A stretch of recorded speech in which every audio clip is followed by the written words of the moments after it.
2 দিন পর 3 gangster house. আকাশ আজ পরিষ্কার। বাহিরে রোদ্দে চারদিক চিকচিক করছে মনে হচ্ছে। ধিমি ধিমি বাতাস বইছে। না গরম লাগছে না ঠান্ডা। এই আবহাওয়া বেশ মন মুগ্ধকর বলা যায়। কিন্তু চৌধুরী হাউসের আবহাওয়াটা আজ একটু বেশিই রুক্ষ, থমথমা মনে হচ্ছে। তা অবশ্য হবারই কথা। রুদ্র, অভ্র, শুভ্র দাঁতে দাঁত চেপে রাগ কন্ট্রোল করে একসাথে মিশে দাঁড়িয়ে আছে। আলতাফ চৌধুরী শুভ্রের মাথা চিরুনি দিয়ে আচড়িয়ে দিচ্ছে। সাব্বির ও ফাহিম কোনোরকম পেটের মধ্য হাসিটা আটকে রেখেছে। হাসলেই যে গুলি খেয়ে দুনিয়া ছাড়তে হবে এটা ভালো করেই জানে। আলতাফ চৌধুরী মাথা আঁচড়ানো শেষ করে মৃদ মুচকি হেসে বলে, এবার ঠিক আছে, তোমরা একদম রেডি। কথাটা বলেই আয়নার সামনে থেকে সরে দাঁড়াল। ওদের তিনজনের সামনে বড় একটি আয়না রাখা ছিল। সেই আয়নায় নিজেদের চেহারা দেখে রাগে চোখ বন্ধ করছে, আবার খুলছে। ঢিলাঢালা শার্ট, তার মধ্যে মনে হয় আরেকজন মানুষ ঢুকতে পারবে। ঢোলা জিন্সের প্যান্ট, মাথায় মনে হয় 1 পোয়া সরিষার তেল দেওয়া হয়েছে। চেহারায় হালকা কালো রঙের কালি মাখান। পায়ের জুতো জোড়া 2 বেল্টের। দেখতে পুরাই ক্ষেতের মতো লাগছে ওদের তিনজনকে। রাগী মুড নিয়ে দাঁড়িয়ে থাকতে দেখে আলতাফ চৌধুরী বলল, কি হয়েছে? তোমাদের চেহারা এমন কেন দেখাচ্ছে? হোয়াট ইটস দিস দাদু? শার্ট ধরে কিছুটা ক্ষুব্ধ কণ্ঠে বলে Rudra. This is not fair. নাকমুখ ফুলিয়ে বলে অভ্র। ওদের দুজনের মন্তব্য শুনে আলতাফ চৌধুরী শুভ্রের দিকে তাকায়। বলে, তোমার কিছু বলার আছে? থাকলে তুমিও বলো। দাদু, দেখো আমাকে বোকার মতো দেখাচ্ছে। কিছুটা করুণ স্বরে বলে শুভ্র। সেটাই তো চাই আমি। ওরা যাতে তোমাদের চিনতে না পারে। দেখাক বোকা বা ক্ষেতের মতো, তাতে সমস্যা নেই। আলতাফ চৌধুরী দুহাত পিছনের দিকে নিয়ে বলে, কিন্তু দাদু, এভাবেই কি ওদের সামনে যেতে হবে? এ ছাড়া আর কোনো উপায় নেই। বিরক্তি স্বরে বলে রুদ্র। না নেই। আর হ্যাঁ, আরেকটা কথা, ভুলেও তোমাদের আসল নাম কিন্তু ওদেরকে বলবে না। তাতেও কি প্রবলেম? অভ্র বলে, হ্যাঁ, প্রবলেম। রুদ্র, তোমার নাম রাফি আহমেদ। অভ্র, তোমার নাম ওমর আহমেদ। আর শুভ্র, তোমার নাম নীল আহমেদ। রাফি, ওমর, নীল, মনে থাকে যেন নাম 3টি। ইয়েস দাদু। অন্যদিকে তাকিয়ে বিরক্তি স্বরে বলে অভ্র। এবার তোমরা যাও। রিকশা করে যাবে। এই নেও ঠিকানা। একটি কাগজ শুভ্রের দিকে এগিয়ে দিল। তাতে ঠিকানা লেখা আছে। শুভ্র হাতে নিয়ে একবার চোখ বুলাল। রুদ্র টেবিলের উপর থেকে ওর আইফোনটি হাতে নিতেই আলতাফ চৌধুরী ফোনটি ওর হাত থেকে নিয়ে বলে, নো নো, ফোন নিতে পারবে না। তোমাদের জন্য আমি নিউ ফোন অর্ডার করেছি। সাব্বির, ফোনগুলো নিয়ে আয়। ওকে দাদু। সাব্বির হেঁটে আলতাফ চৌধুরীর রুমে গেল। তারপর ফিরে আসে 3টি ফোন নিয়ে। তারপর আলতাফ চৌধুরীর সামনে এসে বলে, নেও দাদু। আলতাফ চৌধুরী সাব্বিরের হাত থেকে বাটন ফোন 3টি নিয়ে ওদের তিনজনের হাতে দিল। ওরা তিনজন ভ্রুজোড়া কুঁচকে ফোনের দিকে তাকিয়ে আছে। দেখেই মনে হচ্ছে ওরা খুশি না। তোমাদের ভালো লাগুক বা না লাগুক, এই ফোন তোমাদের চালাতে হবে। আর শোনো, ওরা যাই বলুক না কেন, তোমরা কিন্তু রাগ ও ওদের সাথে খারাপ ব্যবহার করবে না। শান্তভাবে ওদের সাথে কথা বলবে। ঠিক আছে? অভ্র বিরক্তি মুখে বলে, ওকে। এখন যাও তোমরা। আর ওদের নাম কিন্তু মনে রেখো, রিমি, সিমি, নিধি। কিছুটা চিল্লিয়ে বলে আলতাফ চৌধুরী। ওরা পিছনে ফিরে কিছু বলল না।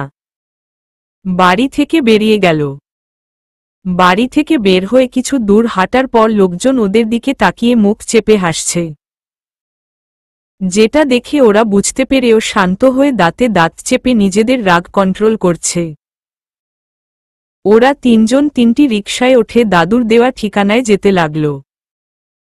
রুদ্র, শুভ্র, অভ্র বাড়ি থেকে বের হতেই সাব্বির, ফাহিম পেটে হাত দিয়ে সোফায় শুয়ে হাসতে হাসতে গড়াগড়ি খাচ্ছে। হাসারই কথা, যে ছেলেরা কি না সামান্য নখ কাটতেও পার্লারের ছেলেদের বাড়িতে নিয়ে আসে। আজ তারা ক্ষেত সেজেছে। মেকআপ আর্টিস্ট ওদের প্রিয় দাদু। আলতাফ চৌধুরীও ওদের সাথে হাসছে। কি করবে? তিনিই এমনভাবে ওদের সাজাবে সেটা তারই জানা ছিল না। ওরে ভাই মোরে ধরেন, মুই আর হাসতে পারি না। চাপাচোপা বেদনা, ব্যথা করতাছে। ফাহিম দুগালে হাত রেখে বলে, তুই আমারে ধর রে ফাহিম্মা। আমার হাসি ক্যাডা থামাইব? ভাইগো চেহারার কথা মনে পড়লেই ঢেইলা হাসি পায়। হাসতে হাসতে সোফায় শোয়া অবস্থায় বলে সাব্বির, দাদু, তুমি একেবারে চেহারাই পাল্টাইয়া দিছ ভাইগো। ফাহিম হেসে বলে, এটা সারা আর কোনো উপায় ছিল না যে। সাব্বির ব্লুটুথ আর ল্যাপটপ নিয়ে আয়। কেন দাদু? আরে ওদের ফোনে আমি মাইক ডিভাইস সেট করে দিয়েছি। ওরা যা বলবে আমি সব শুনতে পারব। ও, ক্যামেরা লাগাওনি কেন? ক্যামেরা লাগালে ওরা বুঝতে পারত। তারপর আমার উপর সন্দেহ করত। তাই লাগাইনি। ওহ, আচ্ছা নিয়া আইতাছি। রিমি, সিমি, নিধি ওরা তিনজন রেডি হয়ে বেরিয়ে পড়েছে বাসা থেকে। রিকশা নিয়ে সোজা ক্যাফেতে চলে আসে। আজও তিনজনে একই রঙের থ্রিপিস পরেছে। হিজাব তো আছেই। রিকশা থেকে নেমে দাঁড়িয়ে আছে ক্যাফের পাশে। কারণ ওরা চিনে না ওমর, রাফি, নীলকে। আলতাফ চৌধুরীও ওদের ছবি দেয়নি। চিনবেই বা কি করে? এখন কি করব বল? ওদেরকে তো আমরা চিনি না। রিমি বলে, সেটাই তো। আচ্ছা চল ভিতরে গিয়ে বসি। সিমি বলে, ভিতরে গিয়ে বসবি? আচ্ছা চল। নিধি বলেই হাঁটা ধরল। রিমি, সিমিও ওর পিছু পিছু ক্যাফের ভিতরে প্রবেশ করল। ওরা ভিতরে যাওয়ার পর পরই রুদ্র, শুভ্র, অভ্রদের রিকশা এসে থামল। টাকা দিয়ে একপাশে দাঁড়াল। তখনও ওদের দেখে অনেকেই অদ্ভুত দৃষ্টিতে তাকিয়ে আছে। যেন মনে হচ্ছে চিড়িয়াখানার বাদর দেখছে। রাগ হচ্ছে ওদের। ভিতরে যাবি নাকি এখানে দাঁড়িয়ে থাকবি? রুদ্র এক রাশ বিরক্ত ও রাগ নিয়ে বলে, ভিতরেই চল। অভ্র বলে বিরক্ত স্বরে। হুম বলেই শুভ্র আগে আগে হাঁটতে লাগল। ওর পিছনে ওরা দুজন আছে। ভেতরে প্রবেশ করে চারদিকে একবার চোখ বুলিয়ে নিল। তখনই রুদ্র ওদের বলে, আমি যদি ভুল না করি তাহলে ওই দেখ, ওরাই সেই মেয়ে। হুম, চিনতে পেরেছি। শুভ্র বলে, কি যেন নাম বলেছিল ওদের? মনে করার চেষ্টা করে অভ্র। সেটা ওদের কাছ থেকেই জানতে পারব। এখন ওদের কাছে চল। রুদ্র বলে। হুম। রুদ্র, অভ্র, শুভ্র হেঁটে ওদের সামনে এসে দাঁড়ায়। রিমি, সিমি, নিধি কথা বলছি। হুট করে ওদের সামনে তিনজন যুবককে দাঁড়িয়ে থাকতে দেখে ওদের কথা থেমে যায়। ভ্রু কুঁচকে তাকায় ওরা। রিমিরাও কিছু বলছে না। রুদ্ররাও কিছু বলছে না। রিমি আঙুল তুলে ভ্রু কুঁচকে বলে, আলতাফ রহমানের নাতি আপনারা? অভ্র ছোট করে উত্তর দেয়, জি, বসুন। সিমি মৃদ হেসে বলে। ওরা তিনজন সময় বিলম্ব না করে বসে পড়ে। এবার রিমি, নিধি, সিমি ওদেরকে খুঁটিয়ে খুঁটিয়ে দেখতে লাগল। ওদের তিনজনকে এভাবে তাকিয়ে থাকতে দেখে রুদ্রদের রাগ প্লাস বিরক্ত দুটি হচ্ছে। রিমি আস্তে করে সিমির কানে কানে ফিসফিস করে বলে, কি দেখতে পাচ্ছিস সিমি? তিনটি বলদ। আস্তে করে বলে রিমিকে। রিমি ওর বাম পাশে থাকা নিধিকে আস্তে করে বলে, দেখে কি মনে হচ্ছে? ধান ক্ষেত থেকে উঠে আসা তিনটি গরু। না, না বলদ। আস্তে রিমির কানে কানে বলে নিধি। রাইট। রুদ্র, শুভ্র, অভ্র ওদের ফিসফিস দেখে আরো রাগ হচ্ছে, কিন্তু কিছু বলতে পারছে না। রিমি গলা খাকুনি দিয়ে বলে, আমরা পরিচিত হলে ভালো হতো। হ্যাঁ। জোর করে মৃদ হেসে উত্তর দেয় রুদ্র। আমার নাম রিমি। আপনার? আমার নাম রুরাফি আহমেদ। বলেও ঘুরিয়ে নেয়। রুদ্র আবার বাম পাশে থাকা অভ্রকে দেখিয়ে বলে, ওর নাম ওমর। আর ওর নাম নীল। ওহ, আচ্ছা। ওর নাম নিধি, আর ওর নাম সিমি। বামে, ডানে দেখিয়ে বলল। ও, ঠিক মতোই বসেছে ওরা। রুদ্র ওয়েটার বয়কে ডেকে কফি ও নাস্তার অর্ডার দিল। নাস্তা খেতে খেতে ওদের মাঝে কথা হয়। রিমি, সিমি, নিধি ওরা বুঝতে পারে এই তিনজন ক্ষেতকে ওদেরই ঠিক করতে হবে। ওদের কাছে এটাও মনে হয় ওরা খুব শান্ত, নরম প্রকৃতির লোক। টুকটাক কথা হয় ওদের মাঝে। তারপর রুদ্র, শুভ্র, অভ্র কাজের বাহানায় তাড়া দিয়ে বলে বাসায় যাবে। রিমিরা কিছু বলে না। তবে পরশুদিন আবার রমনা পার্কে আসতে বলে ওদের। ওরা কাজের বাহানা দেয়। কিন্তু রিমিরা একটু ফোর্স করার পরই ওরা হ্যাঁ বলে। রিমি, সিমি, নিধি রিকশা নিয়ে বাসায় চলে আসে। ওরা যাওয়ার পর পরই ওদের নিতে গাড়ি আসে। ওরা গাড়িতে উঠে বাসায় চলে আসে। তবে একটা অবাক কাণ্ড হচ্ছে ওদের তিনজনের হাতে ফেয়ার এন্ড হ্যান্ডসাম ক্রিম, যা একটু আগে রিমি, সিমি, নিধি কিনে ওদের হাতে ধরিয়ে দিয়ে গেছে। ওরা তেমন কিছু না বললেও ওরা ভালো করেই বুঝতে পেরেছে ওদেরকে দেখে ওরাও বলদ, ক্ষেত মনে করেছে। রাগ হচ্ছিল খুব যখন ওরা এটা কিনে এদের হাতে দেয়। উপরে প্যাকেট করা ছিল। গাড়িতে বসে যখন খুলে তখন এটা দেখে রেগেমেগে আগুন হয়ে যায়। রাগী দৃষ্টিতে তাকিয়ে আছে ক্রিমের দিকে। কেউ কারো সাথে কথা বলছে না। এমন ক্ষেত এখনো আছে ওদের না দেখলে বুঝতামই না। বলেই হাসতে লাগল রিমি। ক্ষেত বলছিস কি? বলদ বল বলদ। হেসে হেসে বলে সিমি। আল্লাহ! তাদের দেখে এমন হাসি পাচ্ছিল আমার, কোনো রকমভাবে হাসি আটকে রেখেছিলাম। বিছানায় শুয়ে হাসতে হাসতে বলে নিধি। ফেয়ার এন্ড হ্যান্ডসাম দেখে নিশ্চয় বুঝতে পেরেছে আমরা কি বুঝাতে চেয়েছি। আর যদি তাতেও না বুঝে, তাহলে তো বুঝব তারা পুরাই আবুল। রিমি উঁচু স্বরে হেসে বলে, হুমম। 3 গ্যাংস্টার হাউস। রুদ্র, অভ্র, শুভ্রদের হাতে ফেয়ার এন্ড হ্যান্ডসাম ক্রিম দেখে এবার আর সাব্বির, ফাহিম স্থির থাকতে পারল না। ড্রয়িং রুমে বসেই খিলখিল করে হাসতে হাসতে দুজন দুজনার গায়ে ঢলে পড়ছে। আলতাফ চৌধুরীরও ভীষণ হাসি পাচ্ছে। কোনো রকম মুখ চেপে হাসি থামিয়ে রেখেছে। রুদ্র, অভ্র, শুভ্র রাগে ফোঁস করছে। গাড়িতে বসে স্বাভাবিক থাকলেও এখন ওদের হাসে দেখে নিজেদের রাগ কন্ট্রোল করা দায় হয়ে যাচ্ছে। রুদ্র চিৎকার করে বলে, সাব্বির আমার পিস্তলটা নিয়ে আয়। হাসি থেমে যায় সাব্বিরের, সাথে ফাহিমেরও। সাব্বির প্রশ্ন করে, কেন ভাই? রুদ্র চেঁচিয়ে চিবিয়ে চিবিয়ে বলে, তোদের দুটোকে খুন করব। এই কথাটা মাত্রই সাব্বির আলতাফ চৌধুরী কাছে দৌড়। আর ফাহিম ফট করেই রুদ্রের পা ধরে কান্না করতে করতে বলে, সারি ভাই, সারি, মোরে মাফ কইরা দেন। মুই জম্মের সারি, মুই আর হাসমু না। হেরপরও তারপর মোরে মাইরেন না। সারি।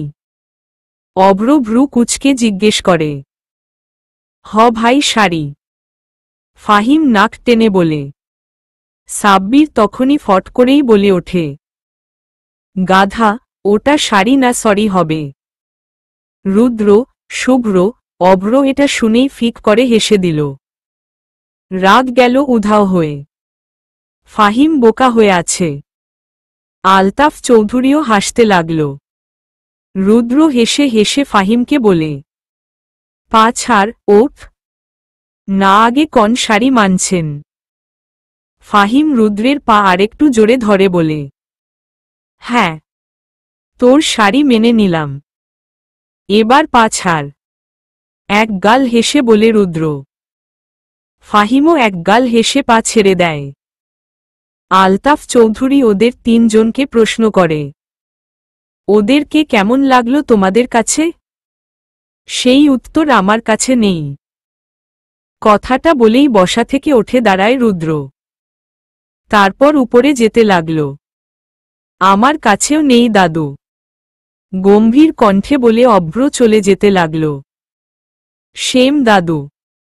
শুভ্র চলে যায় উপরে। এটা কি হলো দাদু?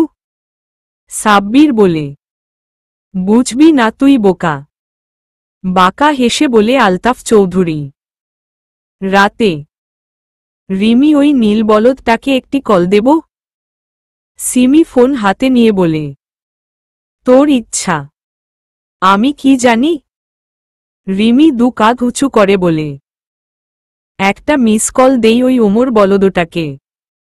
নিধি এক ভ্রু উঁচু করে বলে, ওয়েট ওয়েট, কল দিস না। ওরা মনে করতে পারে ওদের প্রতি আমাদের আকর্ষণ আছে। তাই থাক, কল দেওয়ার দরকার নেই। রিমি বলে, আচ্ছা ঠিক আছে, দেব না। কথাটা বলে সিমি শুয়ে পড়ে। ওর সাথে রিমি ও নিধিও শুয়ে পড়ে। 3 গ্যাংস্টার হাউস হলো রুমে রুদ্র, অভ্র, শুভ্র দাঁড়িয়ে আছে। ওদের সামনে 40-50 জন বডিগার্ডরা মাথা নিচু করে দাঁড়িয়ে আছে। ইম্পর্ট্যান্ট কথা বলার জন্য সব বডিগার্ডদের ডাকা হয়েছে। সাব্বির, ফাহিমোট সেখানে দাঁড়ান ছিল। রুদ্র এদিক সেদিন পায়চারি করে গম্ভীর গলায় বলে, সবখানে পুলিশ ফোর্স লাগানো আছে। কিন্তু তারপরও তোমাদের চোখ কান খোলা রাখতে হবে। সেদিন তালুকদারের 10 জন লোককে মেরেছ। তাই বলে এটা ভেবো না তালুকদার চুপ থাকবে। তালুকদার ছদ্মবেশে সিলেট থেকে ওদের লোক ঢাকায় ঠিকই পাঠাবে। তাই পুলিশদের সাথে তোমরাও পাহারা দিবে। সবাই একসাথে বলে, জি স্যার। কোনো ইনফরমেশন পেলে? অভ্র প্রশ্ন করে বডিগার্ডদের। স্যার, এখনো কোনো ইনফরমেশন পাওয়া যায়নি। একজন বডিগার্ড মাথা নিচু রেখেই বলে, আচ্ছা ঠিক আছে, তোমরা যাও। শুভ্র বলে। বডিগার্ডরা চলে যেতে লাগল। এতক্ষণ আলতাফ চৌধুরী করিডোরে বসে বডিগার্ডদের বলা কথাগুলো শুনছিল। তিনি ভ্রু কুঁচকে কিছু একটা ভাবলেন। তারপর দীর্ঘনিশ্বাস ছেড়ে তার রুমে চলে গেলেন। কড়া রোদ্দ, তার উপরে গরমও পড়েছে আজ। জ্যামের কারণে হোটেলে এসে পৌঁছাতে অনেকটা সময় লেগে যায় নিধি ও সিমির। এর মধ্যে রাফিদের সাথে ওদের আর কথা হয়নি। রিমিও ওর কর্মস্থলে এসে বসে রয়। আজ তেমন একটা কাজ নেই। চেয়ারে বসে গালে হাত রেখে ঝিমোচ্ছে। ভাবছে মানুষদের কি বিয়ে টিয়ে করা বন্ধ হয়ে গেল নাকি। ইদানিং দেখছি বিয়ের চেয়ে খুতবার অনুষ্ঠানটাই বেশি হচ্ছে। গালে হাত দিয়ে এসব ভাবতে ভাবতেই রিমির ফোনটা বেজে ওঠে। ঝিমুনিটা কমে আসে। ব্যাগ থেকে ফোন বের করে দেখে সিমি কল দিয়েছে। কানে দিয়ে হাই তুলে বলে, হুম বল সিম। তুই আজকে কি তাড়াতাড়ি বাসায় যেতে পারবি? কেন? আমাদের আজ বের হতে লেট হবে। তাই বলছিলাম, তুই যদি তাড়াতাড়ি বের হতি। চাপাচাপি নিস না। তাড়াতাড়ি বের হমুনে। রান্না আমিই করে রাখবো নে। আচ্ছা ঠিক আছে। এই জন্যই কল দিছিলাম। রাখি তাহলে। আচ্ছা। ফোন কেটে দেয়। রিমি আবারও আগের মতো গালে হাত দিয়ে ঝিমোতে শুরু করে। 3 গ্যাংস্টার হাউস। ফাহিম সাব্বিরের ডায়েরিটা নিয়ে কি যেন লিখছে। আর সাব্বির ড্রয়িং রুমের সোফায় বসে আলতাফ চৌধুরীর পা মালিশ করে দিচ্ছে। ওরা 3 জন অফিসে। কিছুক্ষণ পর সাব্বির চিল্লিয়ে ফাহিমকে ডাকতে লাগল।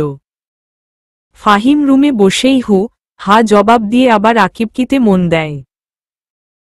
সাব্বির ডাকতে ডাকতে এক পর্যায়ে রেগেমেগে রুমে আসে। ফাহিমের মাথায় ধাক্কা দিয়ে বলে, ওই ফাহিম মা, তুই কি এই জায়গায় খুঁটি কুপছস? ডাকতাছি শুনস না? ভাই মুই বাজি আছি, তাই সেনা উত্তর দিতাছি না।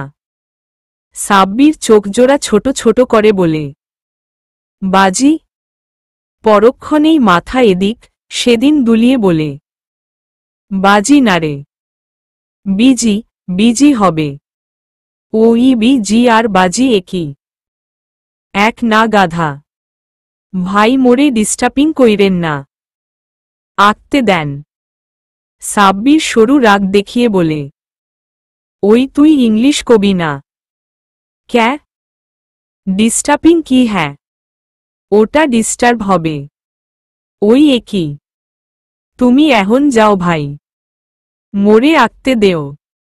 আকিস কোনো মাথা? বিরক্তি নিয়ে বলে সাব্বির। ঠিক ধরছ ভাই, আজকে মুই তোমাগো কল্লা মাথা আঁকমু, কালকে বডি আঁকমু। একদিনে কি সব আঁকা যায় কও? দেখি দেখি। না ভাই এখন না, কালকে দেহামুনে। সাব্বির চলে যেতে নিলে ফাহিম বলে, ভাই গোয়িং কাহা? ভ্রু কুচকে বলে সাব্বির। গোয়িং কাহা মানে? আরে তুমি কই যাইতাসো? সাব্বির রাগে চিবিয়ে চিবিয়ে বলে, তুই ইংলিশ কবি না, তোর ইংলিশ হয় না। হহ, মুই যেই সুন্দর ইংলিশ কই, ওই ছকিনার মায়ও এত সুন্দর ইংলিশ কয় না। ছকিনার মা? অবাক হয়ে জিজ্ঞেস করে। সাব্বির, তুমি চিন্তা না। সাব্বির কিছু বলল না। যাওয়ার আগে বলে যায়, ডায়েরিটা জাগা মতো রেখে দিস। অক্কে। তোরে? মোরে কি ভাই? একছের ভাল লাগে? দাঁত বের করে বলে, হয় জম্মের। দাঁত কটমট করে বলেই চলে যায় সাব্বির। সন্ধ্যার দিকে রিমি, সিমি, নিধি একসাথে বাড়ি ফিরছিল। রিমি কাজ নেই বলার পর পরই একটি বিয়ে ডেকোরেশনের কাজ আসে। তারপর সেটা নিয়ে ব্যস্ত থাকায় বাসায় যেতে পারে না। আর গলির মধ্যে রিকশারও আজ অভাব দেখছে রিমিরা। রিকশা ছাড়াই হেঁটে হেঁটে বাড়ির রাস্তা দিয়ে যাচ্ছে। মাথায় টেনশন। বাসায় গিয়ে রান্না করতে হবে।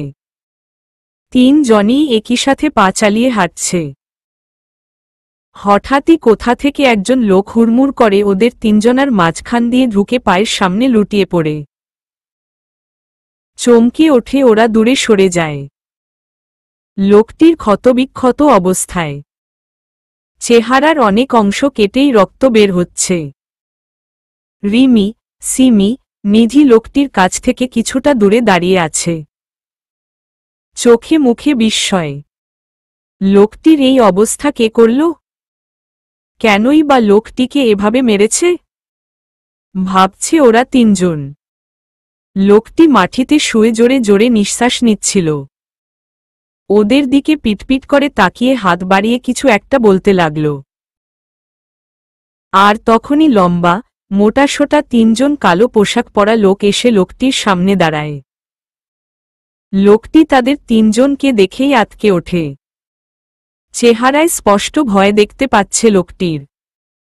লোক তিনজনের মধ্যে একজন নিধি সিমির দিকে তীক্ষ্ণ দৃষ্টিতে তাকায়। তারপর লোকটির শার্টের কলার ধরে টেনে হিচড়ে লোকটিকে নিয়ে যেতে লাগল। লোকটি জোরে জোরে চিৎকার করছে, বারবার তাকে ছেড়ে দিতে বলছে, কিন্তু লোকটির চিৎকার মনে হয় না তাদের কান পর্যন্ত পৌঁছেছে। সাদা রঙের একটি মাইক্রোতে উঠিয়ে দ্রুত গতিতে গাড়ি চালিয়ে নিমিষেই সেখান থেকে আড়াল হয়ে যায়। রিমি, সিমি, নিধির ভয়ে হাত পা কাঁপছে। কাপারই কথা, একজন মানুষকে চোখের সামনে এভাবে মেরে রক্তাক্ত করেছে। দেখে যে কারো কষ্ট, ভয় লাগবেই। আশেপাশের মানুষরা স্বাভাবিকভাবেই হাঁটা চলা করছে, যেন দেখে মনে হচ্ছে এখানে কিছুই হয়নি। সিমি কাপা কাপা কণ্ঠে বলে, রিরি রিমি, নিনিধি, চল। রিমি উত্তেজিত কণ্ঠে বলে, তোরা দেখেছিস ওই লোকগুলোর পরনের কোটটায় 3G লেখা ছিল? হ্যাঁ, কিন্তু এটার মানে কি? এরা কারা? নিধি প্রশ্ন করে ভয়ে ভয়ে। 3G মানে 3 গ্যাংস্টার। এরা 3 গ্যাংস্টার এর লোক। রিমি বলে। মুখ কিছুটা হা হয়ে সিমি, নিধির। ভয় জড়িত কণ্ঠে সিমি বলে, তুই কি করে বুঝলি রিমি? সেদিন আমি যখন হোটেল থেকে বের হচ্ছিলাম, তখন ওই তিনজন লোককেই সেখানে দাঁড়িয়ে থাকতে দেখেছি। পরনে এই একই পোশাক ছিল, আর পাশে 3G লেখাটাও ছিল। রাস্তা দিয়ে হাঁটতে হাঁটতে মাথায় জোর খাটাই, 3G মানে কি? পরক্ষণেই মনে পড়ে 3 গ্যাংস্টারদের কথা। 3Gর মানে এটাই হবে। এইটুকু বলে রিমি থেমে যায়। চল চল, এখান থেকে চল, ভয় তাড়া দিয়ে বলে নিধি। হ্যাঁ, চল হাঁটতে থাকি। খুব ভয় করছে আমার। তারা এতটা ভয়ঙ্কর তা জানা ছিল না। সিমি বলে, তিনজনে হাঁটছে আর কথা বলছে। কিভাবে মারল লোকটিকে দেখেছিস? রিমি বলে, ভয় করছে আমার। ভালো হয়েছে সেদিন তাদের রুম থেকে পালিয়ে এসেছি, আর নয়তো মেরাই দিত। নিধি গলায় হাত রেখে বল, আচ্ছা, এসব কথা এখন একপাশে রাখো। কালকের কথা মনে আছে তো? নিধি বলে, কালকে? ও হ্যাঁ, ওই বলদ তিনজনের সাথে দেখা করার দিন। এক গাল হেসে বলে রিমি। আচ্ছা, তোদের কি পছন্দ হয়েছে ওদের? সিমি প্রশ্ন করে। সেটা পরে কমুনি, এখন বাসায় চল তাড়াতাড়ি, বলেই আরো জোরে জোরে হাঁটতে লাগল রিমি। একটি স্ট্রেচারের উপর শুয়ে আছে পলাশ হাসান। কারেন্টের তার হাতে পায়ে পেঁচানো। সেই তিনজন বডিগার্ড দাঁড়িয়ে আছে তার পাশে। পলাশ হাসানের মুখ বাঁধা ছিল, শুধু গঙ্গানির আওয়াজ বের হচ্ছে মুখ থেকে। হয়তো বলতে চাইছে আমাকে ছেড়ে দেও। রুমের দরজা ঠেলে ভিতরে প্রবেশ করল রুদ্র, শুভ্র, অভ্র। চোখে মুখে রাগের আভা। প্রচণ্ড রেগে আছে তা দেখেই বোঝা যাচ্ছে। তিনজন একে একে সোফায় বসে পড়ে। রুদ্র তীক্ষ্ণ স্বরে বলে, স্টার্ট। বলার সাথে সাথে কারেন্টের সুইচ চাপ দিল একজন বডিগার্ড। পলাশ হাসান হাত মুঠ করে জোরে জোরে দুলতে লাগল। পুরো শরীর তার কেঁপে উঠছে। পা এদিক সেদিকে নড়াচড়া করছে। মুখ থেকে গঙ্গানির আওয়াজ আরো জোরে জোরে বের হচ্ছে। অভ্র গম্ভীর স্বরে বলে, স্টপ। সুইচ বন্ধ করে দেয় বডিগার্ড। গঙ্গানির আওয়াজ কমে যায়। শরীরের ঝাঁকুনিও কমে আসে পলাশ হাসানের। শুভ্র ওর হাতের ঘড়ির দিকে তাকিয়ে রাগী কণ্ঠে বলে, স্টার্ট। বডিগার্ড আবার সুইচ চালিয়ে দেয়। আবারও শরীর জোরে জোরে ঝাঁকতে শুরু করে পলাশ হাসানের। কিছুক্ষণ পর আবার বন্ধ করতে বলে, পরে আবার চালাতে বলে। পলাশ হাসানের শরীর ফুরবল হয়ে গেছে। এখন মুখ থেকে শব্দও আসছে না। এরকম আরও দুবার করার পর রুদ্র সোফা থেকে উঠে দাঁড়ায়। বডিগার্ড তিনজন পাশে সরে যায়। হেঁটে পলাশ হাসানের চেহারার সামনে ঝুঁকে। পলাশ হাসান মিটমিট করে চোখ মেলে তাকায়। চোখ জোড়া তার ক্রমশে বন্ধ হয়ে আসছে। রুদ্র দাঁতে দাঁত চেপে তীক্ষ্ণ স্বরে বলে, how do you feel me Palash Hasan? চোখ জোড়া মেলতেও যেন কষ্ট হচ্ছে তার। কোনো রকম চোখের পাতা খোলা রেখে রুদ্রের দিকে তাকায়। রুদ্র আবার বলে, যখন তুই ওই নিরীহ মানুষের ধরে নিয়ে এসে এমনভাবে টর্চার করে মিথ্যে কেস ফাইল করিস তাদের নামে, বড় বড় নেতাদের বাঁচানোর জন্য, তখন তাদেরও তোর চেয়ে আরও দ্বিগুণ কষ্ট হয়। এটা তো কিছুই না, তোকে আরও সহ্য করতে হবে। তিলে তিলে, একটু একটু করে মরবি তুই। কথাটা বলেই রুম থেকে বেরিয়ে যায়।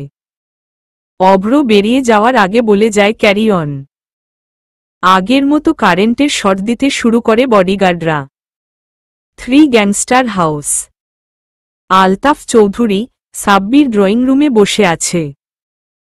তখনই রুদ্র, অভ্র, শুভ্ররা ড্রয়িং রুমে প্রবেশ করে। রাত তখন 9টা। রুদ্র ওর গায়ের কোট খুলে সোফার উপর রেখে মাথাটা হেলান দেয়। অভ্র পায়ের জুতো খুলছে। শুভ্র শার্টের বোতাম 3টি খুলে সোফায় হেলান দেয়। আলতাফ চৌধুরী ওদের উদ্দেশ্যে বলে, নিজেদের রুমে গিয়ে রেস্ট নেও, তোমরা অনেক টায়ার্ড। রুদ্র ছোট করে বলে, হু এ সি পির কি খবর? আলতাফ চৌধুরী প্রশ্ন করে। মারিনি এখনো, জীবিত আছে। অভ্র উত্তর দেয়, এত সহজে ওকে মারবে না, কষ্ট দিয়ে মারবে ওকে। হুম, বাদ দাদু, আমার মনে হয় ওদের চেয়েও আমাদের আরও একজন বড় শত্রু আছে। কে? সেটা বুঝতে পারছি না, কিছুটা কনফিউজড হয়ে বলে শুভ্র। যদি থাকে তাহলে নিশ্চয় সে তোমাদের সামনে আসবে। ধৈর্য ধরো, আলতাফ চৌধুরী বলে। দেখা যাক, রুদ্র বলে। এসব কথা ছাড়ো, কাল কিন্তু তোমাদের রমনা পার্কে যেতে হবে ওদের সাথে দেখা করতে। মুহূর্তেই চেহারায় বিরক্তি এসে পড়ে ওদের 3 জনের। কথা বলার রুচি যেন নষ্ট হয়ে গেছে। কিছু বলছো না কেন? আলতাফ চৌধুরী প্রশ্ন করে।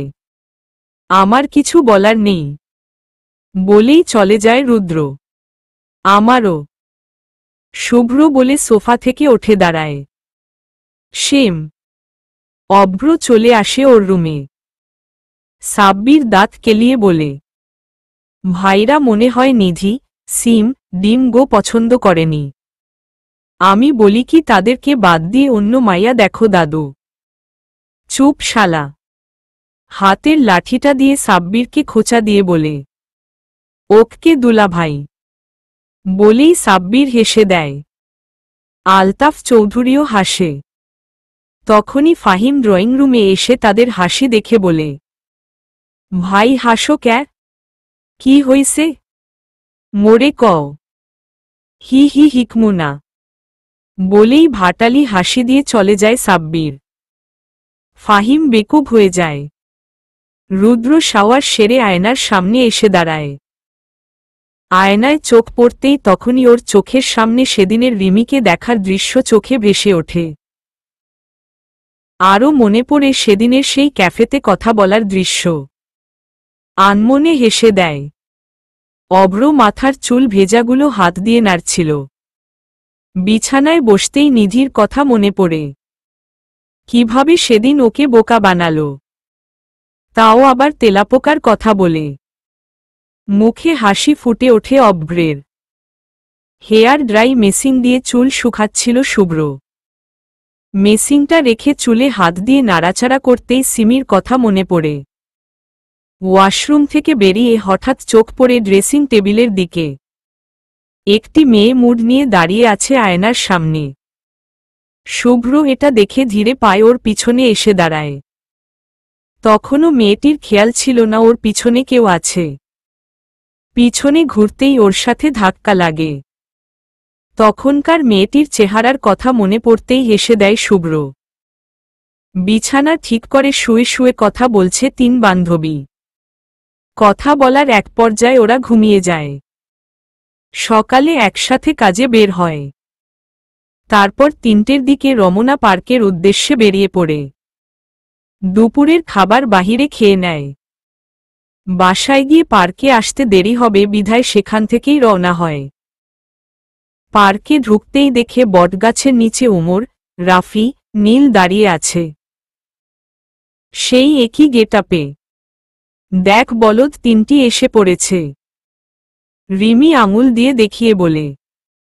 দেখলাম, আজ একটু জ্বালাবো ওকে। সিমি বলে। জ্বালাইস। নিধি মৃদ হেসে বলে। কথা বলতে বলতে ওদের সামনে এসে দাঁড়ায় ওরা। ওরা ৩জন ওদেরকে দেখে হাসার চেষ্টা করে।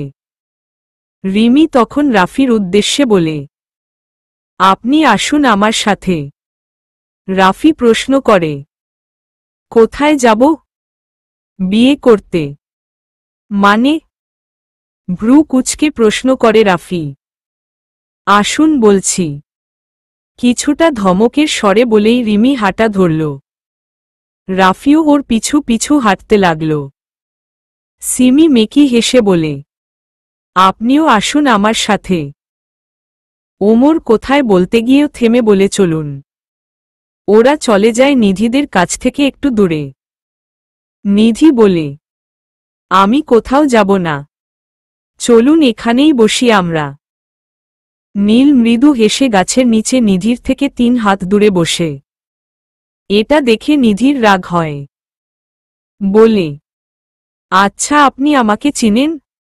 নীল আস্তে করে বলে, জি। আমরা এখানে কেন এসেছি? জি, কথা বলতে, একে অপরকে চিনতে, একে অপরের বিষয় জানতে। বাট আপনি যদি ওই দূরে গিয়ে বসেন তাহলে আমরা কথা বলবো কি করে?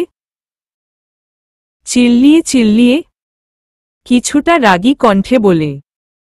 নীল কথাটা শুনেই ওঠে সিমির থেকে ১ হাত দূরে এসে বসল। সিমি একবার নীলের দিকে তাকিয়ে চোখ সরিয়ে নেয়। বলদ কাকে বলে জানেন? রিমির প্রশ্নে রাফি কিছুটা অবাক হয়। তাই কপাল বাজ করে রিমির দিকে তাকিয়ে আছে। রিমি আবারও বলছে, কি চিনেন কিনা বলুন। না মানে, আমি চিনি না। রিমি ওর ব্যাগ থেকে ছোট একটি আয়না বের করে রাফির চেহারার দিকে তাক করে ধরে। রাফি ভ্রু কুঁচকে আয়নাটার দিকে তাকায়। রিমি তখন বলে, কিছু দেখতে পাচ্ছেন? হ্যাঁ। নিজেকে। নরম স্বরে বলে রাফি। রিমি আয়না সরিয়ে বলে, এটাকেই বলদ বলে। বলেই হাঁটতে লাগল। রাফি কথাটা শুনে দাঁতে দাঁত চেপে দাঁড়িয়ে যায়। মন চাইছে রিমির গলাটা চেপে ধরতে। রিমি পিছনে ফিরে দেখে রাফি দাঁড়িয়ে আছে। ওর সামনে এসে মুচকি হেসে বলে, আরে আমি তো মজা করছিলাম বলদ মশাই। এটা শুনে আরও রাগ হয় রাফির। কিন্তু যখন রিমির ঠোঁটে হাসি দেখে তখনই রাগ পানিতে পরিণত হয়। আচ্ছা আপনাকে যে একটি ক্রিম দিয়েছিলাম, সেটা কি আছে নাকি দিয়ে সব শেষ করে ফেলেছেন? সিমির প্রশ্নে ওমর কিছুটা অবাক হয়। আস্তে করে বলে, আছে এখনো। প্রতিদিন দিচ্ছেন তো? দাঁত কটমট করে বলে, জি হ্যাঁ, রোজ দিবেন। তাহলে আপনি ধলা হয়ে যাবেন। ধলা? আরে ফর্সা, ফর্সা। রাগে গা গিজগিজ করছে ওমরের। চুপ করে হাঁটছে। মুখ থেকে কোনো কথা বের হচ্ছে না। সিমি ফট করেই ওমরের পেটে কনি দিয়ে খোঁচা মেরে বলে, কিছু বলছেন না কেন পলবাবু? পল মানে জানেন? না, পল মানে ভালো। বলেই সিমি উল্ট দিকে তাকিয়ে মুচকি হাসল। ও, আমি এখন থেকে আপনাকে পলবাবু বলে ডাকব। কোনো সমস্যা আছে আপনার? না। কথাটা শুনে আবারও মুখ টিপে হাসল সিমি। অনেকক্ষণ ওরা পার্কে সময় কাটায়। কিন্তু ওদের তিনজনের অদ্ভুত অদ্ভুত কথায় ওদের মেজাজ বিগড়ে যায়। আর কিছুক্ষণ থাকলে ওদেরকে খুন করতে মন চাইবে। তাই দেরি না করে কোনো কাজের বাহানা দিয়ে ওরা চলে যায়। ওরা চলে যাওয়ার পর তিনজন কি কি বলেছে ওদের এটা বলে হাসাহাসি করতে লাগল পার্কে বসে। ওদের হাসিকে দেখে পেয়েছে তিনটি বলদ। হাসাহাসি তো করবেই। এদিকে হাতে পায়ে তালি দিয়ে হাসছে সাব্বির, ফাহিম। এদের হাসি বা কে দেখে? আলতাফ চৌধুরী মুখ গম্ভীর করে বসে আছে। হ্যাঁ, একটু আগে তিনিও খুব হেসেছেন। কিন্তু এখন ভাবছে যখন ওরা জানতে পারবে ওদের আসল পরিচয় তখন ওরা কি করবে? বেশি টর্চার করার ফলে পলাশ হাসান মারা যায়। এতে ওদের কোনো ভ্রুক্ষেপ নেই। লাশ পাঠিয়ে দেওয়া হয় সিলেটে। ধামা চাপা দেওয়া হয় পলাশ হাসানের মৃত্যুর রহস্য। সাব্বির মাথা নিচে দিয়ে পা উপরে তুলে দেয়ালের সাথে ঠেস দিয়ে চোখ বন্ধ করে রেখেছে। কবিতার লাইন ভাবছে। কি অদ্ভুত তরিকা! আর এদিকে রুদ্র, অভ্র, শুভ্র ড্রয়িং রুমের সোফায় বসে আলতাফ চৌধুরীর সাথে কথা বলেছিল। রুদ্র বলে, দাদু, এভাবে আর কতদিন? এখন ওদের বিয়ের কথা বলো। অভ্র বলে, আমি আর পারব না ক্ষেত সাজতেন। আলতাফ চৌধুরী বলেন, আহা, তোমরা এত অস্থির হচ্ছ কেন? সবে তো 2 দিন হল। আর কয়েকটা দিন যাক না। তারপর না হয় ওদের সাথে কথা বলবো। ইউ মিন, তুমি আমাদেরকে আরো কয়দিন ক্ষেত সাজতেন বলছ? ও গড! বিরক্ত মুডে বলল শুভ্র। সাজবে। সমস্যা কি? দাদু, রুদ্র বিরক্তি স্বরে বলে, এমন করছো কেন আমি বুঝতে পারছি না। আরে একজন মানুষকে হুটহাট করে চেনা যায় না। চিনতে হলে সময়, দিন, মাস আবার বছরও লেগে যায়। আর তোমরা তো মাত্র 2 দিন ওদের সাথে দেখা করেছ। এতেই এত অস্থির হয়ে পড়েছ? শুভ্র একটু নড়েচড়ে বসে বলে, কালকে কি হয়েছে তুমি জানো দাদু? সিমি আমাকে ওমর মনে করে অভ্র কাছে চলে গেছে। আর নিধি ওর কাছে চলে গেছে। ও ভেবেছে ওই ওমর। অভ্র বলে। আলতাফ চৌধুরী মুচকি হাসলেন। তার সাথে রুদ্রও হাসে। মুখে হাসি রেখে আলতাফ চৌধুরী বলেন, এটা তো দারুণ কাণ্ড হয়েছে দেখছি। তোমাদের দুজনকে চিনতে পারল না কেন? চিনবে কিভাবে বলো? এক সাজ, এক গেট আপ। কিভাবে চিনবে বলো? শুভ্র বলে, বাট রিমি ঠিক চিনেছে। ওর মিস্টেক হয়নি।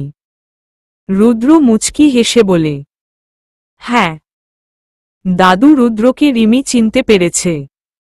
শুধু আমাদের বেলায় উল্টো হয়ে গেল। অভ্র বিরক্ত ভঙ্গিতে বলে, তা শুভ্র তুমি কি সিমিকে? অভ্র তুমি নিধিকে আর রুদ্র তুমি রিমিকে পছন্দ করেছ তাই তো? বলতে পারো হ্যাঁ। অন্য ভঙ্গিতে তাকিয়ে বলে রুদ্র, যাক ভালো হয়েছে। আর 2 দিন ডেটে যাও। তারপর আমি তোমাদের বিয়ে ঠিক করব। তোমার ইচ্ছা দাদু। বলেই অভ্র উঠে দাঁড়াল। ওর সাথে শুভ্র, রুদ্র উঠে দাঁড়ায়। উপরে চলে আসে ওরা। ওরা চলে যাওয়ার পর ফাহিম আসে ড্রয়িং রুমে। এতক্ষণ ওর রুমে বসেছিল। এসেই ঠুস করে ইংলিশে বলে, what is the hell are you দাদু? আলতাফ চৌধুরী ফাহিমের দিকে ভ্রু কুঁচকে তাকায়। ফাহিম মুড নিয়ে বলে, কবা না দাদু, কি হরক করো? এই ইংলিশটার মানে কি? যেটা একটু আগে তুই বললি? এইটা তুমি জানো না? ফাউ ফানি।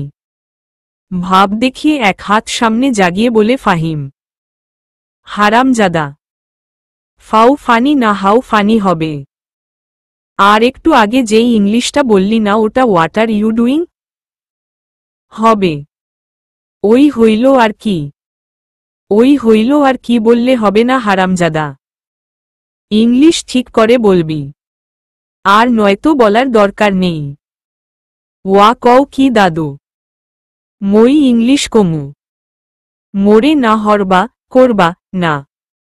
মুই কত ভালো ইংলিশ কই। তোমরা কি বোঝবা মোর ইংলিশ? মুখে কথা আওড়াতে আওড়াতে ওর রুমে চলে যায়। আলতাফ চৌধুরী কিছুটা বিরক্ত হয়। বালিশের কভার লাগতে লাগাতে সিমি বলে, রিমি, নিধি, এই মাসে যা টাকা পেয়েছি তা তো শেষ হয়ে আসলো প্রায়। কি করা যায় বলতো? কেন, আমার কাছে টাকা আছে তো। রিমি বলে, কিন্তু আমার কাছে নেই রে। মাত্র 2000 টাকা আছে। নিধি বলে, তাহলে তো তো হয়েই গেল। এই মাসটা কোনো রকম চলা যাবে নে। সিমি বলে, হ্যাঁ, টেনশন করিস না। আর শোন, কালকে ওদের 3 জনকে এতিমখানায় আসতে বলবো। কাল তো আমরা এতিমখানায় যাচ্ছি, তাই না? রিমি বলে, মন্দ হয় না। এটাই করিস তাহলে। সিমি বলে, আচ্ছা, এখন ঘুমাতে আয়। হুম, চল। সকালে বিপ্লব তালুকদার গাড়ি নিয়ে বড় একটি বাংলার সামনে এসে থামল। গাড়ি থেকে নেমেই এদিক সেদিন না তাকিয়ে হনহন করে বাংলার ভেতরে চলে গেল। দূর থেকে দাঁড়িয়ে 3 জোড়া চোখ তার উপর নজর রাখছিল। তাকে ভেতরে ঢুকতে দেখে তারা আড়ালে লুকিয়ে পড়ে এবং তার বাহিরে আসার অপেক্ষা করছিল। অনেকক্ষণ পর বিপ্লব তালুকদার বেরিয়ে আসলেন। সেখান থেকে চলে যান তিনি। তিনি চলে যাওয়ার পর তাদের মধ্যে একজন রুদ্রকে ফোন দিল। রিং হতেই ফোন তুলে রিসিভ করে রুদ্র। কিছুক্ষণ কথা বলে ফোন কেটে দেয় রুদ্র। লোক 3 জন চলে যায় সেখান থেকে। সিমি, নিধি কাজে চলে আসে। আর রিমি একটি বিয়ের অনুষ্ঠানে আসে। ওদের কাজ শেষ হতে হতে প্রায় 5টা বেজে যায়। তারপরও এতিমখানায় যাওয়ার সিদ্ধান্ত নেয় ওরা। রুদ্র, শুভ্র, অভ্রকে কল দিয়ে এতিমখানার সামনের রাস্তায় আসতে বলে। ওরা দেরি না করে রেডি হয়ে বেরিয়ে পড়ে। রিমি বিরক্তি নিয়ে বলে, ধাত, এখনো আসে না কেন? 5টা 20 বাজে। চারদিক অন্ধকার হয়ে আসছে। সিমি বলে। নিধি বলে, বলদ কয়টায় কোথায় আটকে বসেছে কে জানে। ওই দেখ, হায়াত ভালো আছে, এসে গেছে। সামনের দিকে তাকিয়ে বলে সিমি। হুম। রিকশা থেকে নেমে ওদের সামনে এসে দাঁড়ায়। আজ আর মিস্টেক না করে এই জন্য শুভ্র অভ্রকে বলে, ওমর, আমার ফোনটা এনেছিস? আমি তো নিয়ে আসতে ভুলে গেছি। সমস্যা নাই নীল, আমরা তো আছি এখানে। ওমর বলে, ঠিক আছে। রাফি রিমির দিকে তাকিয়ে বলে, হ্যাঁ, বলুন আমাদেরকে এখানে কেন ডেকেছেন? ডুগডুগি বাজাতে। রিমি এক রাশ বিরক্ত নিয়ে বলে, ডুগডুগি? ভ্রু কুচকে বলে রাফি, হ্যাঁ। আসুন আমাদের সাথে। রিমি বলেই হাঁটা ধরল। ওর সাথে সিমি, নিধিও হাঁটছে। ওরা ওদের পিছু পিছু হাঁটছে। এতিমখানার ভেতরে প্রবেশ করার সাথে সাথে কিছু বাচ্চারা দৌড়ে ওদের কাছে আসে। রিমি, সিমি, নিধি ওদের কাঁধের ব্যাগ থেকে চকলেট বের করে ওদেরকে দিচ্ছে। সব বাচ্চারা খুশি হয়ে গেছে চকলেট পেয়ে। দূরে দাঁড়িয়ে ওরা এটা দেখছে। ওদের কাছেও ভালো লাগছে। কিছুক্ষণ পর ওরা ফিরে আসে ওদের কাছে। এদিকে মাগরিবের আজান দিল বলে। রিমি বলে, এবার চলুন যাওয়া যাক। কোথায় যাবেন এখন? রাফি প্রশ্ন করে। বাসায় যাব। রিমি রাফির দিকে তাকিয়ে বলে। রাফি রিমির দিকে তাকিয়ে বলে, রিকশা করে দিচ্ছি, আপনাদের জন্য ওয়েট করুন। বলেই চলে যায়। ওর সাথে নীল, ওমরও চলে যায়। 3টি রিকশা ঠিক করে ওরা ভাড়াও দিয়ে দেয়। রিমি, সিমি, নিধি ওদের কাছ থেকে বিদায় নিয়ে চলে আসে। 3 গ্যাংস্টার হাউস। রুদ্র ওর রুমে বসে ল্যাপটপ ঘাঁটছিল। তখনই রিমির সেই হাসি মুখটা ভেসে ওঠে ওর চোখের সামনে। ল্যাপটপ দেখে ধ্যান সরিয়ে নেয়। মাথায় জুটি করা চুল। ঠোঁটের পাশে ছোট্ট তিলটা খুব সুন্দর লাগছিল ওকে। চেহারার সৌন্দর্য আরও দ্বিগুণ বাড়িয়ে দেয় রিমির ঠোঁটের ওই তিলটা। কিছুক্ষণের জন্য রিমির কল্পনায় হারিয়ে যায় রুদ্র। যখন হুঁশ ফিরে তখন মুচকি হেসে আগের ন্যায় ল্যাপটপ ঘাঁটতে শুরু করে। শুভ্র বিছানায় চিত হয়ে শুয়ে ফোন টিপছিল। হঠাৎ সিমির হাসির কথা মনে পড়ে। সিমি হাসলেই গালের দুপাশে টোল পড়ে। দেখতে খুব মায়াবী লাগে। সিমির খেয়ালে হারিয়ে যায় শুভ্র। ঠোঁটে মুচকি হাসি। চট করে ফোনে একটি এসএমএস আসে। শব্দে ধ্যান ভাঙ্গে শুভ্র। মৃদু মুচকি হেসে আগের ন্যায় ফোন টিপতে শুরু করে। অভ্র ওয়াশরুম থেকে বের হয়। মাথার চুলের মধ্যে হাত বুলাতে বুলাতে আয়নার সামনে এসে দাঁড়ায়। নিজের দিকে চোখ পড়তে, চুলের দিকে তাকাতেই নিধির লম্বা চুলের কথা মনে পড়ে। নিধির ঘন কালো লম্বা চুলগুলো কোমর পর্যন্ত ছেয়ে থাকে। অভ্র দুর্বলতা নিধির চুলগুলো। মন চায় একবার চুলগুলো ছুঁয়ে দেখতে। পরক্ষণে ভাবে যদি কিছু মনে করে, বা রাগ করে বকা ঝকা করে, করলে করবে, তারপরও একবার ছুঁয়ে দেখতে চায়। ফিক করে হেসে দেয় অভ্র। আয়ানার সামনে থেকে সরে এসে বিছানায় চিত হয়ে শুয়ে পড়ে। বেসুরা গলায় গান খাইছে ফাহিম। যা শুনে সাব্বিরের রাগ উঠে যায়। সাব্বির ও ফাহিমের রুম পাশাপাশি, তাই ওর রুমের গানের শব্দ অনায়াসে সাব্বিরের রুমে চলে আসে। রুম থেকে বেরিয়ে তেরে ফাহিমের রুমে আসে। তখনও ফাহিম একা ধারে গান গেয়ে যাচ্ছে। গ্রামের বাচ্চা লেন্ডা, বড়রা মোরা। মিলিয়া পরের গাছে ডিল মারিতাম, হাইরে, মিলিয়া পরের গাছে ডিল মারিতাম। আগে কি সুন্দর চুরি করিতাম। আগে কি সুন্দর চুরি। ওই থামো। তোর বালের গান বন্ধ কর। ধমক দিয়ে বলে সাব্বির। কিল্লাই ভাই, মোর গান কি ভালো লাগে নাই আপনের কাছে? এইটাকে গান কয় না। কি গান গাস বুঝি না। বালের গান গাস তুই। আমার গানের ইনসার্ট করতে পারলা তুমি। করুণ কণ্ঠে বলে ফাহিম। চুপ। গাধার ঘরে গাধা। ইনসার্ট না ইনসাল্ট হবে। চিল্লিয়ে বলে সাব্বির। ওই হইল কবি থাপড়ামু। ঠিকমতো ইংলিশ কবি। আর নাইলে বলার দরকার নাই। একবার কইছি না তোরে। রাগী কণ্ঠে বলে। তুমি কিন্তু মোরে বেদনা দিয়ে কথা কইতাছ ভাই। ঠিকই করছি। তোর গান বন্ধ কর। আমি ঠিকমতো কবিতা লিখতে পারতাছি না। আইছে বদনা সাগর। আস্তে করে বলে ফাহিম। কি কইলি? কইছি যাও লেখোগা। আর গামু না। মনে থাকে যেন।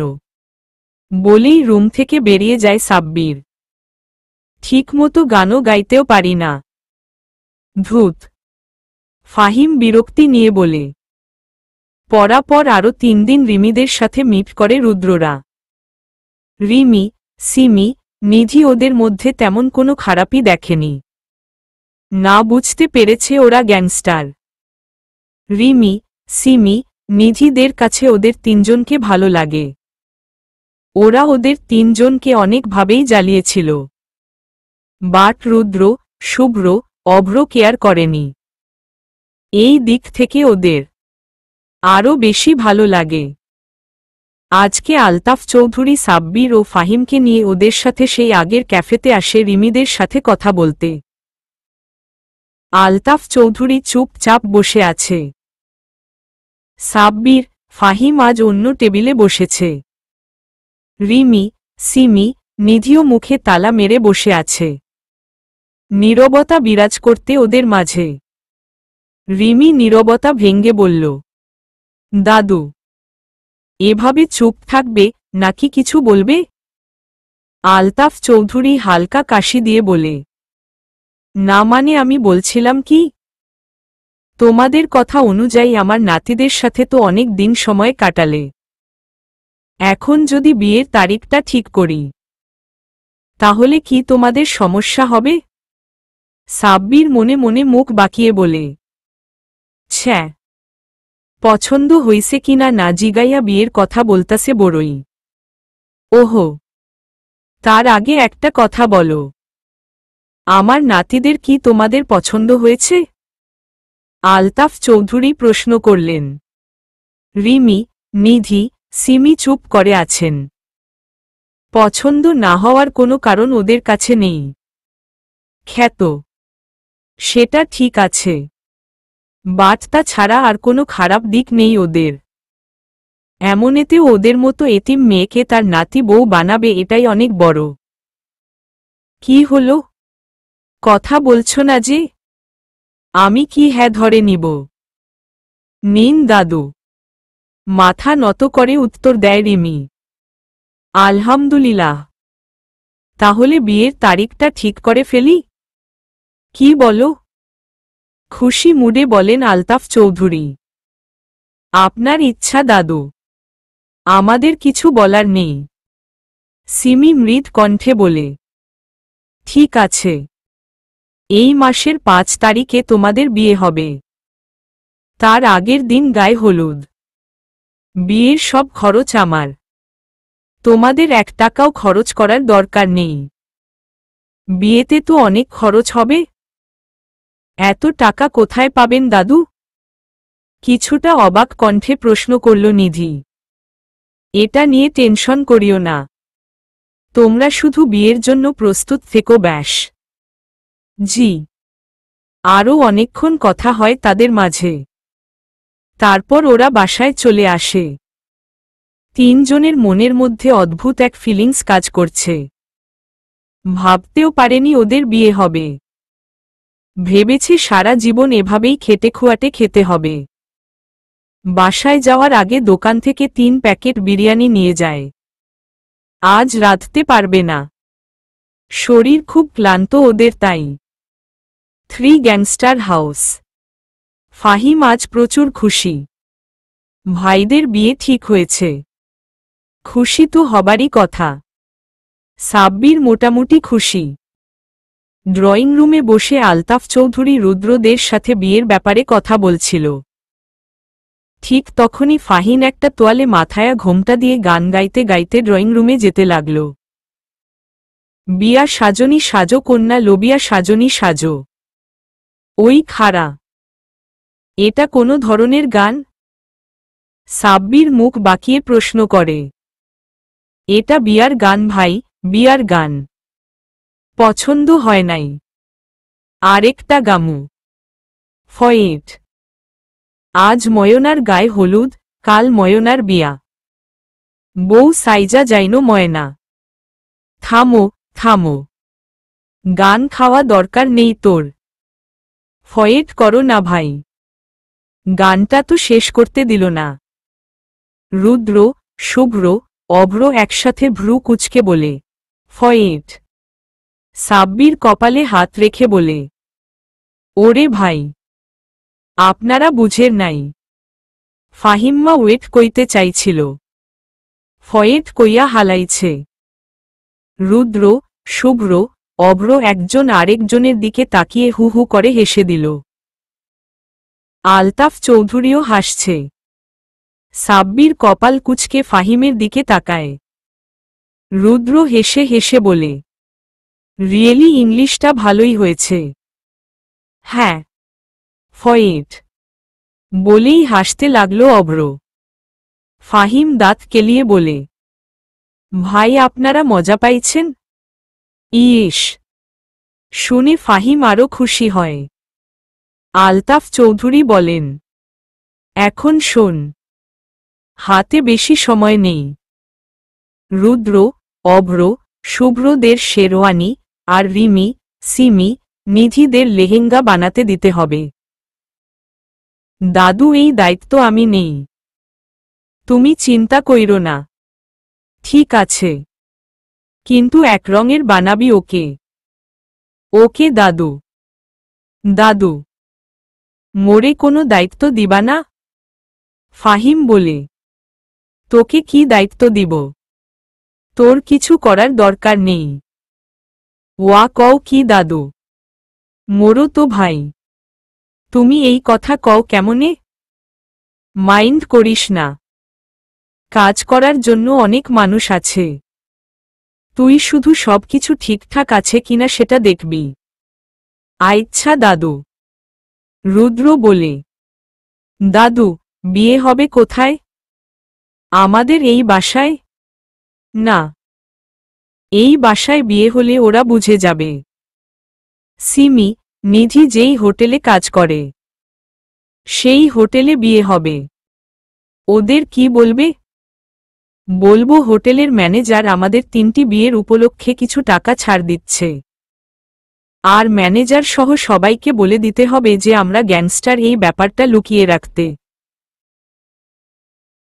কিন্তু দাদু, সত্যি কি লুকিয়ে রাখতে পারবো? যদি ওরা জানতে পারে? কি হবে জানি না।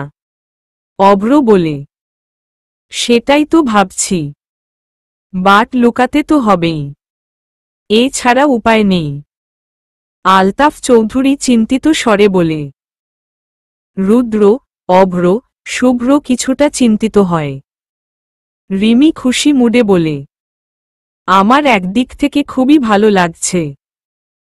বিয়ের পর আমরা একসাথে এক বাড়িতে থাকতে পারব। হ্যাঁ, এটা তুই ঠিক বলেছিস রিমি। সিমি মুচকি হেসে বলে। নিধি রিমি ও সিমির কাঁধে এক হাত রেখে বলে, সত্যি, ভাবতেও পারিনি আমাদের কপালে এমনটা লেখা ছিল। 3 বান্ধবী থেকে 3 জাল হয়ে যাব। 3 জাল বলেই সিমি, রিমি হাসতে লাগল। কিন্তু নাকি 3 জনেই একই সমান? রিমি বলে, ওদেরকে জিজ্ঞেস করি? কি বলিস? নিধি বলে, দাঁড়া আমি কল দিচ্ছি রাফিকে। বলেই রিমি ফোন হাতে নিয়ে রাফিকে কল দিল। ফোন বেজে ওঠার কারণে রুদ্র সবার থেকে দূরে সরে এসে ফোন রিসিভ করে। বলে, জি বলুন। কি করছেন পল সাহেব? এই তো বসে দাদুর সাথে কথা বলছিলাম। ও আচ্ছা, তা পল সাহেব আপনাদের মধ্যে বড় কে? কেন? থাক বলার দরকার নাই, ঝাড়ি দিয়ে বলে রিমি। এই মাত্রই তো জিজ্ঞেস করলেন, এখন আবার বলছেন বলার দরকার নেই? হোয়াই, দরকার নেই ব্যাস, দরকার নেই। রাখি আমি। রেগে ফোন কেটে দিতে চাইলে রুদ্র বলে, ওয়েট ওয়েট, রাগার কি আছে? আচ্ছা বলছি শুনুন। আমি বড়, তারপর ওমর, তারপর নীল। ও আচ্ছা রাখি, বলেই ঠুস করে ফোন কেটে দেয় রিমি। কান থেকে ফোন সরিয়ে রুদ্র রাগ কন্ট্রোল করছে। কথা শেষ করার আগেই ফোন কেটে দিয়েছে। রিমির উপর খুব রাগ হচ্ছে। সামনে পেলে কিছু একটা করেই ফেলত। রাগ নিয়ে ড্রয়িং রুমে চলে আসে। এই আমি তোদের বড়, আমাকে সম্মান দিয়ে কথা বলছি, আর বড় ভাবি বলে ডাকবি। মুড নিয়ে বলে রিমি। এহহ, আইছে, সর সর, ভুলেও কমু না। সিমি বলে মুখ বাঁকিয়ে। আমিও না। নিধি বলে। দেখ। আঙুল তুলে বলে রিমি। দেখি। ঘাড় কাত করে বলে সিমি। যা সর। সিমিকে ধাক্কা দিয়ে সরিয়ে বলে ওঠে চলে যায় রিমি। কই যাস? যাবি? না যামু না। মাথা দুলিয়ে বলে নিধি। বুঝতে পারছিস তাহলে হি হি হি। বিপ্লব তালুকদার ইজি চেয়ারে দুলছেন। একটু আগেই তার লোকদের মাধ্যমে জানতে পারে আলতাফ চৌধুরী তার নাতিদের বিয়ে ঠিক করেছে। রাগে মাথা গরম হয়ে আছে। নিজের ছেলে ও খাস লোককে মেরে এখন বিয়ে করতে যাচ্ছে ওরা। ভাবতেই রাগে মাথায় আগুন ধরছে তার। মিনি টেবিলের উপর থেকে সেলফোনটা নিয়ে কাকে যেন ফোন দিল। সময় কেটে যাচ্ছে। সাব্বির ও ফাহিম রিমি, সিমি, নিধিকে নিয়ে শপিং মলে এসেছে বিয়ের মার্কেট করতে। মলের ভেতরে রিমি, সিমি, নিধি একটি জুয়েলারির দোকানে ঢুকে জুয়েলারি দেখছে। ফাহিম ওদের সাথে। আর সাব্বির দোকানের বাহিরে দাঁড়িয়ে পাহারা দিচ্ছে। ওর থেকে কিছুটা দূরে 4-5 জন বডিগার্ড ছদ্মবেশে দাঁড়িয়ে আছে। প্রথমে ওরা জুয়েলারি কিনতে আসতে চায়নি, কারণ ওরা জানে রাফিরা মধ্যবিত্ত পরিবারের। কিন্তু পরে আলতাফ চৌধুরীর কথা শুনে আসে। এক প্রকার জোর করে ওদের পাঠায়। রিমি, সিমি, নিধি একটা জুয়েলারি সেট ফাহিমকে পরিয়ে দেয়। জুয়েলারি পছন্দ করে ট্রাই করার জন্য ফাহিমকে পরায়। ফাহিম প্রথমে রাজি না হলেও পরে ওরা জোর করে পরায়। শুধু কানেরটা বাদে আর সব কিছুই পরিয়েছে। হয়ে গেছে। এবার দেখ আয়না দিয়ে তোকে কেমন লাগে ফাহিম। রিমি হেসে হেসে বলে। ফাহিম আয়নার দিকে তাকিয়ে দাঁত কেলিয়ে বলে। আফা মোরে দেহি বিটিরফুল লাগে। সিমি কোপাল বাজ করে বলে। কি বিটিরফুল? হু আফা বিটিরফুল। কিছুটা লজ্জামিশ্রিত কণ্ঠে বলে ফাহিম। রিমি ফাহিমের দিকে আঙুল তুলে বলে। ওয়েট ওয়েট, তুই বলতে চাইছিস তোকে বিউটিফুল লাগছে? হ, হু। ফাহিম মাথা দুলিয়ে উত্তর দেয়।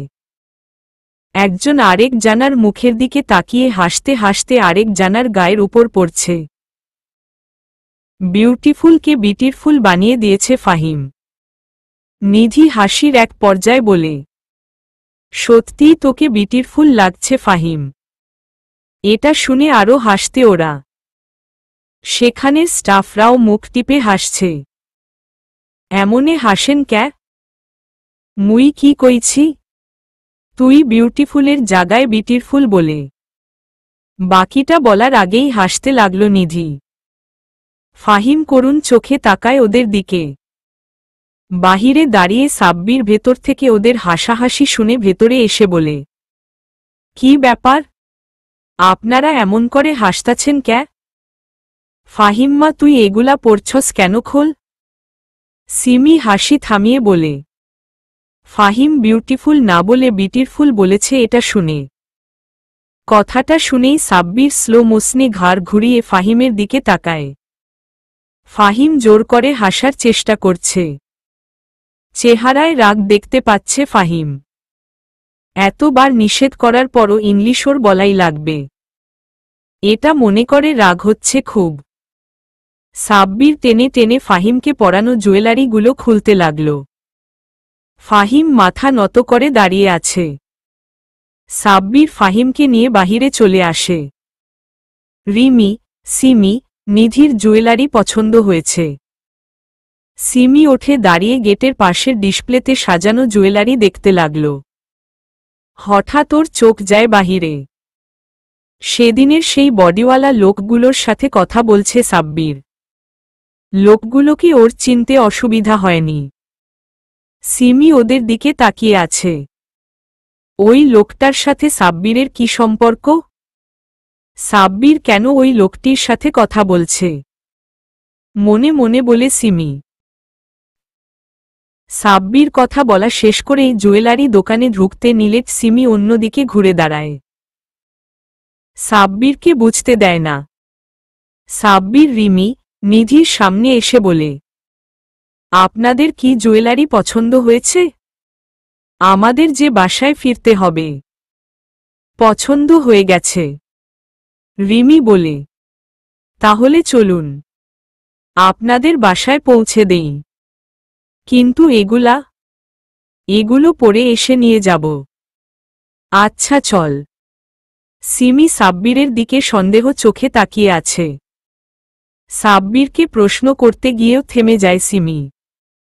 সাব্বির বাসায় পৌঁছে দেয় ওদের তিনজনকে। বাসায় এসে সিমি ওদেরকে ব্যাপারটা খুলে বলে। ওরা তেমন আমলে নেয় না, হেসে উড়িয়ে দেয়। এটা ওটা বলে বুঝো দেয় সিমিকে।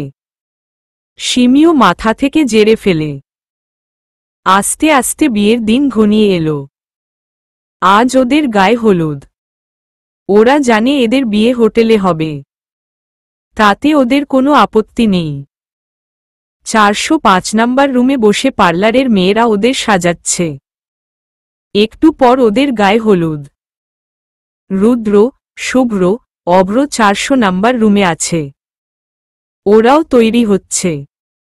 সাজানো শেষ। পার্লারের মেয়েরা চলে যায়। একই রঙের শাড়ি, ফুলের জুয়েলারি, গর্জিয়াস সাজ। বেশ সুন্দর লাগছে দেখতে ওদের তিনজনকে। রিমি আয়নাতে নিজেকে দেখতে দেখতে বলে, খুব ভালোই সাজিয়েছে তাই না? হাতের চুড়ি ঠিক করতে করতে সিমি উত্তর দেয়, হ্যাঁ, ওই 3 বলদকেও পার্লারে সাজালে ভালো হতো। ঠিক বলেছিস, আমাদের সাথে মানাবে না যে। নিধি বলে, কিছুই করার নেই যে। রিমি বলে, তখনই দরজায় করাঘাত হয়।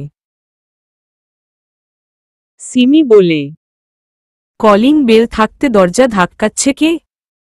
কোনো বলদের কাজ এটা? দাঁড়া আমি দেখছি। বলেই নিধি ওঠে দাঁড়িয়ে দরজা খুলে দিল। দরজার অপর পাশে কেউ নেই। নিধি কপাল বাজ করে রুমের বাহিরে উকিঝুঁকি মারল। না, কাউকে দেখতে পাচ্ছে না। চরম বিরক্তি নিয়ে দরজা লাগাতে গেলে সামনে একটি ব্লু রঙের বাক্স দেখতে পায়। নিধি তৎক্ষণাৎ ওদের দুজনকে ডাক দেয়, রিমি, সিমি দেখে যা। কি? বলেই রিমি হেঁটে গেটের সামনে আসল। সিমিও এসে দাঁড়ায়। সিমি কপাল কুঁচকে বলে, কি এটা? কিভাবে বলবো? কে যেন এখানে রেখে গেছে। নিধি বলে, রাফিরা হয়তো। রিমি বলে, হ্যাঁ, হতে পারে, কারণ আমি নীলের হাতে এমন একটা ব্লু রঙের বাক্স দেখেছি। সিমি বলে, তাহলে দেরি কিসের? উঠিয়ে হাতে নে, খুলে দেখি কি আছে ভেতরে। রিমি বলে, মনে হয় আমাদের জন্য কোনো গিফট পাঠিয়েছে। নিধি বাক্সটি উঠিয়ে হাতে নিতে নিতে বলে, ভেতরে এসে রুমের দরজা লাগিয়ে দেয়। খাটের উপর বসে বাক্সটি খুলতে লাগল নিধি। Continue to